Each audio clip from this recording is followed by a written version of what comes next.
Você já parou para pensar quem foi o primeiro serial killer dos Estados Unidos?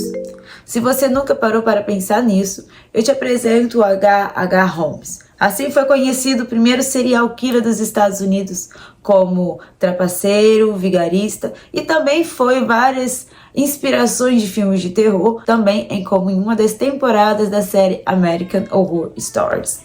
Se você não conhece essa história, eu te convido a continuar nesse vídeo porque está começando agora Histórias Bizarras Reais.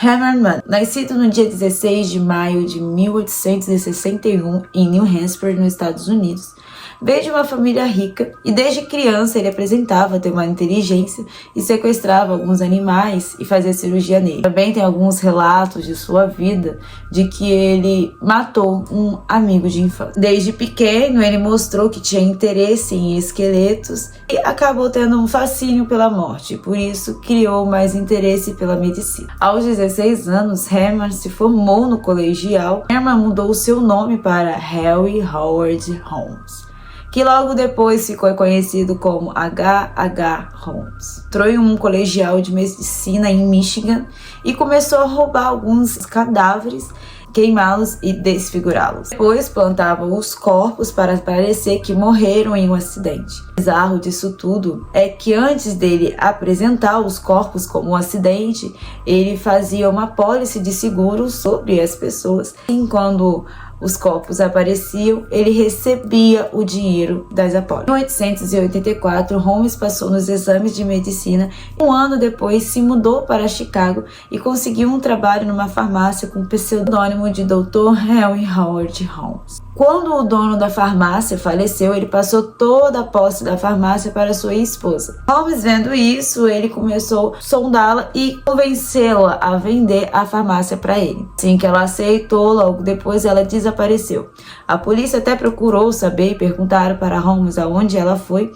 Ele disse que ela foi para Los Angeles e não voltaria mais. Depois que o Holmes tomou a posse da farmácia, ele comprou um terreno baldio à frente da farmácia e começou a construir um hotel de 3 andares, ao qual o bairro inteiro chamava de Castelo. Durante sua construção em 1889, Holmes ele contratava e demitia funcionários para que ninguém entendesse como que era o hotel. Na verdade, se chamava um Hotel dos Assassinatos. Após a conclusão da construção do hotel em 1891, Holmes então anunciou nos jornais sobre que estava precisando de empregados, de jovens, que também depois ele postou sobre o castelo, que o castelo era uma hospedagem muito boa. Outro jornal ele fez um anúncio dizendo que ele era um homem rico e que estava procurando uma esposa. Todos os funcionários, hóspedes, noivos e noivas eram obrigados a terem a apólice de seguro. E Holmes acabava convencendo eles, oferecendo um bônus se eles colocassem o nome dele na apólice de beneficiário. Muitas noivas e noivos de Holmes, depois que fizeram isso, desapareceram misteriosamente. E pessoas no bairro dizem que viram muitas mulheres entrarem no hotel, mas que nunca viram elas sair. Em 1893, Chicago teve a honra de receber a oportunidade de fazer o evento da Feira Mundial. É a cultura de evento social para celebrar a descoberta da América por Colombo. O evento foi programado para ser de maio até outubro. Assim que Holmes percebeu que estava chegando a data, ele pensou que seria uma grande oportunidade para ele. Milhões de pessoas de fora e buscariam hospedagens. Poderiam também ter mulheres bonitas que facilmente seduzir para ir e ficar no hotel. Quando esses visitantes entravam no hotel, nunca mais saíam, nunca mais eram vistos. Tá, e o que tem de tão misterioso nesse hotel? O primeiro andar do hotel ele era feito de lojas e no terceiro andar eram os escritórios de Holmes. Tinha algumas salas, mais de 100 quartos. Nos quartos do hotel não tinha passagem de som e também tinha alguns que tinham linhas de gás onde Holmes poderia asfixiar os seus convidados a hora que ele quisesse. Todo o prédio tinha alçapões, espirais e escadas, mas que não levavam para o porão. Na verdade, o porão foi totalmente modificado como um laboratório de Holmes, onde tinha uma mesa para fazer a dissecação, tinha uma estante de alongamento e um crematório.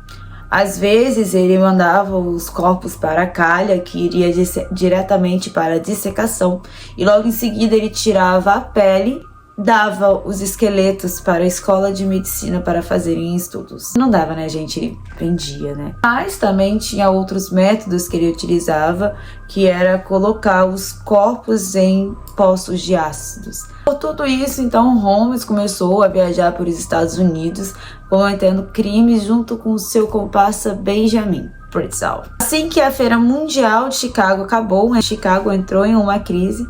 Então, Holmes decidiu abandonar o seu castelo e viver só de golpes junto com seu coadjuvante. Durante esse tempo, Holmes ele foi para o Texas, comprou alguns cavalos e os vendeu para St. Louis, aonde ele ganhou uma grande fortuna e acabou sendo preso por causa dessa fraude. Enquanto ele estava lá na prisão, né, ele pensou em um novo plano e comentou com a sua colega de série, Hadzapt, eu acho que esse é o nome.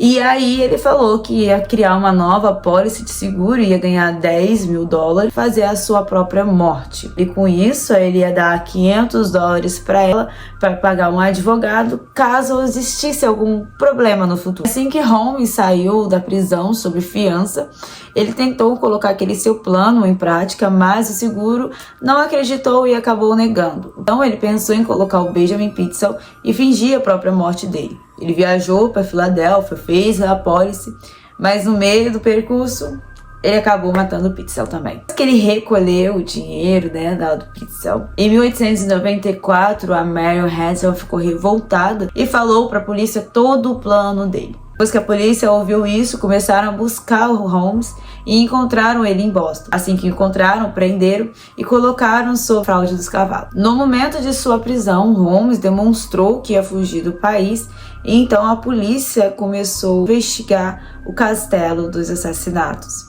E lá eles descobriram toda a eficiência e todo o método de assassinato de Holmes. Muitos dos corpos que localizaram lá no castelo estavam decompondo, tinham muitos, então a polícia não sabia ao certo quantos corpos existiam ali em decomposição. A investigação se espalhou e ela chegou a Chicago, Toronto e Indianápolis. Lá em Toronto, a polícia também localizou os corpos das crianças, os filhos de Purcell, que era um coadjuvante de Holmes, que foram mortos na onda dos golpes de Holmes na época. Depois de tanta investigação, a polícia então ligou Holmes a esse assassinato e ele assumiu que matou 28 pessoas.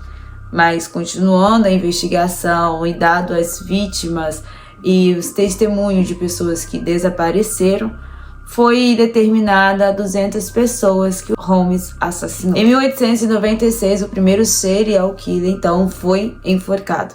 O seu castelo foi remodelado e virou uma atração e foi renomeado como Holmes Horror Castle.